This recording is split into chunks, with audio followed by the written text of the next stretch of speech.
নমস্কার বন্ধুরা, আপনাদের সকলকে জানাই এই ইউটিউব চ্যানেলে স্বাগতম। ইতিমধ্যেই শুরু হয়ে গিয়েছে 2024 সালের লোকসভা ভোট, যাকে কেন্দ্র করে কৌতূহলের শেষ নেই জনসাধারণের মধ্যে। বিশেষ করে আমাদের বাংলার মানুষ আগে থেকেই জানতে চাইছেন যে 42টি লোকসভা আসনের মধ্যে কোন দল এগিয়ে রয়েছেন, কোন দল পিছিয়ে রয়েছেন, কোন দল পশ্চিমবঙ্গে সবচেয়ে বেশি আসন পেতে চলেছে। এই নিয়ে চলে এলো জনমতের তরফ থেকে বিরাট বড় আপডেট, যেখানে আমাদের এই পশ্চিমবঙ্গের 42টি আসনের মধ্যে কোন দল কতগুলি আসন পেতে চলেছে এই বিষয়ে A to Z সমস্ত তথ্যই আপনাদেরকে জানিয়ে দেব এই ভিডিওটির মাধ্যমে। তাই ভিডিওটি মনোযোগ সহকারে শেষ পর্যন্ত দেখতে থাকুন এবং আপনার লোকসভা কেন্দ্রে কোন দল এগিয়ে রয়েছে আমাদের কমেন্ট বক্সে কমেন্ট করে জানাতে ভুলবেন না। আর প্রতি মুহূর্তে ভোট সংক্রান্ত গুরুত্বপূর্ণ তথ্য পেতে আমাদের এই ইউটিউব চ্যানেলটি সাবস্ক্রাইব করে পাশে থাকা বেল বাটনটি অল করে রেখে দেবেন এবং ভিডিওটি ভালো লাগলে ছোট্ট একটি লাইক দিয়ে পরবর্তী ভিডিওর জন্য উৎসাহিত করবেন। তাহলে চলুন ভিডিওটিকে শুরু করা যাক। জনমত সমীক্ষা অনুযায়ী কোচবিহার লোকসভা কেন্দ্র থেকে জিততে পারেন বিজেপি প্রার্থী নিশীথ প্রামাণিক, তবে হাড্ডাহাড্ডি লড়াই হতে পারে। অন্যদিকে আলিপুরদুয়ার থেকে জিততে পারেন বিজেপি প্রার্থী মনোজ টিগ্গা। জলপাইগুড়ি থেকে বাজিমাত করতে পারেন বিজেপি প্রার্থী জয়ন্ত রায়। দার্জিলিং থেকে জিততে পারেন বিজেপি প্রার্থী রাজু বিস্ত। রায়গঞ্জে ত্রিমুখী লড়াই হতে পারে বলে ওই সমীক্ষায় ইঙ্গিত দেওয়া হয়েছে। ওই সমীক্ষা অনুযায়ী বিজেপির কার্তিক পাল এগিয়ে রয়েছেন। বালুরঘাটে হাড্ডাহাড্ডি লড়াইয়ের ইঙ্গিত দেওয়া হয়েছে, এগিয়ে রাখা হয়েছে বিজেপি প্রার্থী সুকান্ত মজুমদারকে।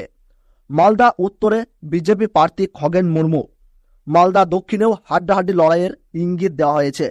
আপাতত কংগ্রেস প্রার্থী ঈসা খান চৌধুরী এগিয়ে আছেন বলে অনুমান করা হয়েছে জনমত সমীক্ষায়।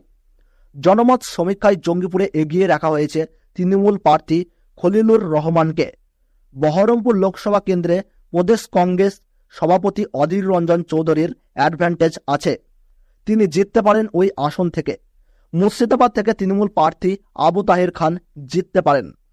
কৃষ্ণনগরে হাড্ডাহাড্ডি লড়াই হতে পারে, একটু এদিক ওদিক হলেই ভোটের ফলাফল পাল্টে যাওয়ার সম্ভাবনা রয়েছে। তবে আপাতত বিজেপি প্রার্থী অমৃতা রায়কে এগিয়ে রাখা হয়েছে। জনমত সমীক্ষা অনুযায়ী রানাঘাট থেকে জিততে পারেন বিজেপি প্রার্থী জগন্নাথ সরকার। বনগাঁ থেকে জিততে পারেন বিজেপি প্রার্থী শান্তনু ঠাকুর। ব্যারাকপুর এবং দমদমে হাড্ডাহাড্ডি লড়াই হতে পারে। আপাতত যা ইঙ্গিত মিলেছে তাতে ব্যারাকপুর থেকে জিততে পারেন বিজেপি প্রার্থী অর্জুন সিং, আর দমদম থেকে জিততে পারেন তৃণমূল প্রার্থী সৌগত রায়। বারাসাত, বসিরহাট, জয়নগর এবং মথুরাপুর এই 4টি কেন্দ্রে একেবারে হাড্ডাহাড্ডি লড়াই হতে পারে বলে ওই সমীক্ষায় ইঙ্গিত দেওয়া হয়েছে। সমীক্ষা অনুযায়ী বারাসাতে জিততে পারেন তৃণমূল প্রার্থী কাকুলি ঘোষ দস্তিদার। বসিরহাটে জিততে পারেন তৃণমূল প্রার্থী হাজি নজরুল ইসলাম। জয়নগর এবং মথুরাপুরে শেষ হাসি হাসতে পারেন দুই তৃণমূল প্রার্থী প্রতিভা মণ্ডল এবং বাপি হালদার। জনমত সমীক্ষা অনুযায়ী ডায়মন্ড হারবার থেকে সহজেই জিততে পারেন তৃণমূলের সর্বভারতীয় সাধারণ সম্পাদক অভিষেক বন্দ্যোপাধ্যায়। যাদবপুরে ত্রিমুখী লড়াই হতে পারে, শেষ পর্যন্ত বাজিমাত করতে পারেন তৃণমূল প্রার্থী সায়নী ঘোষ। কলকাতা দক্ষিণে জিততে পারেন তৃণমূল প্রার্থী। কলকাতা উত্তরে হাড্ডাহাড্ডি লড়াই হতে পারে, জিততে পারেন তৃণমূল প্রার্থী সুদীপ বন্দ্যোপাধ্যায়। তৃণমূলের ঝুলিতে যেতে পারে হাওড়া, উলুবেড়িয়া এবং শ্রীরামপুর লোকসভা কেন্দ্র। ওই সমীক্ষা অনুযায়ী হাওড়া থেকে প্রসূন বন্দ্যোপাধ্যায় জিততে পারেন। সাজদা আহমেদ নিজের জয়ধারা অব্যাহত রাখতে পারেন উলুবেড়িয়া থেকে। শ্রীরামপুর থেকে জিততে পারেন কল্যাণ বন্দ্যোপাধ্যায়। হুগলিতে অবশ্য হাড্ডাহাড্ডি লড়াই হবে। আপাতত এগিয়ে আছেন বিজেপি প্রার্থী লকেট চট্টোপাধ্যায়। ওই সমীক্ষা অনুযায়ী আরামবাগ থেকে জিততে পারেন বিজেপি প্রার্থী অরূপকান্তি দিগর, তবে সেখানে হাড্ডাহাড্ডি লড়াই হতে পারে। তমলুক থেকে জিততে পারেন বিজেপি প্রার্থী অভিজিৎ গঙ্গোপাধ্যায়। কাঁথি থেকে জিততে পারেন সৌমেন্দু অধিকারী। ঘাটালে হাড্ডাহাড্ডি লড়াই হতে পারে, জিততে পারেন তৃণমূল প্রার্থী দেব, তবে বিজেপি প্রার্থী হিরণও কিন্তু পিছিয়ে নেই। ঝাড়গ্রামে হাড্ডাহাড্ডি লড়াই হতে পারে ওই সমীক্ষায় জানানো হয়েছে।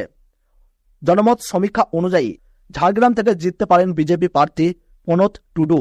মেদিনীপুর থেকে বিজেপি প্রার্থী অগ্নিমিত্রা পাল জিততে পারেন। পুরুলিয়া এবং বাঁকুড়ায় হাড্ডাহাড্ডি লড়াই হতে পারে, শেষ হাসি হাসতে পারেন বিজেপি প্রার্থী জ্যোতির্ময় সিং মাহাতো এবং সুভাষ সরকার।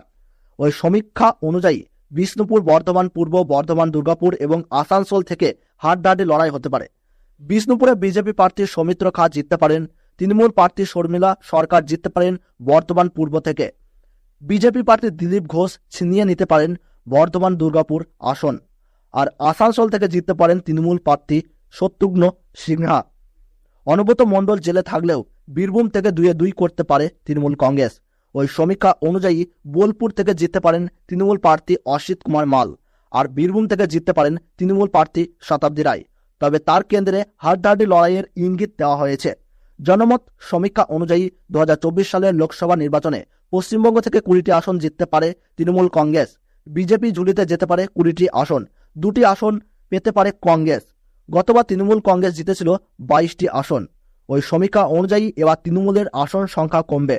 গতবারের থেকে বিজেপির আসন সংখ্যা বাড়বে 2টি, আর কংগ্রেস 2টোই পাবে। শূন্য থাকবে বামেরা।